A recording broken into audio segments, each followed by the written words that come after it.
L'autre possibilité pour l'Algérie, c'est de faire comme en 1963. Que s'est-il passé en 1963? En 1963, donc juste après l'indépendance, les Kabyles, les Berbères, se sont soulevés en Algérie. Et pour essayer d'éviter l'éclatement de l'Algérie, les autorités algériennes de l'époque ont détourné l'attention de la population sur le Maroc et ont attaqué le Maroc. Ce fut la guerre des sables. Mal leur en a pris parce que l'armée marocaine a mis une tripotée sévère à l'armée algérienne. D'ailleurs, les Algériens ont eu là encore un traumatisme et une humiliation de plus. Ils accumulent les humiliations. Alors pour sortir des humiliations, ils s'inventent un passé glorieux, mais ils accumulent les humiliations. Et le risque serait qu'aujourd'hui, l'Algérie, qui est surarmée, tente, pour détourner l'attention et les querelles internes, les divisions internes, et pour masquer son immense échec, enfin, l'immense échec de ses dirigeants, tente une opération de déstabilisation du côté du Maroc. Et comme le Maroc en face ne cessera pas faire, parce que le Maroc c'est pas la France, hein, on ne s'essuie pas les pieds sur le royaume marocain comme on s'essuie les pieds sur la République française.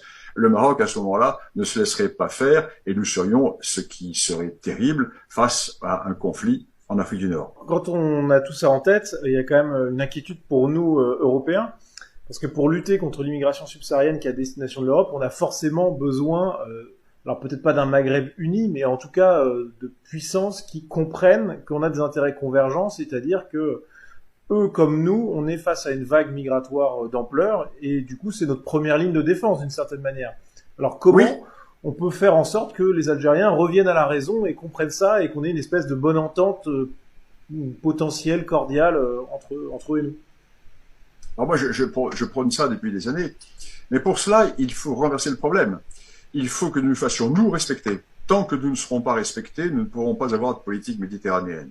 Il faut nous faire respecter, mais très fermement. L'Algérie est un pays avec lequel il ne peut y avoir que des rapports de force pour le moment. Des rapports de force pour le moment, tant que l'Algérie n'aura pas fait son introspection. Tant que le système algérien n'aura pas décidé de regarder son histoire en face. Tant que l'Algérie continuera à vivre sur une fausse histoire et sur une rente mémorielle qui est une rente complètement artificielle, on ne pourra rien faire avec.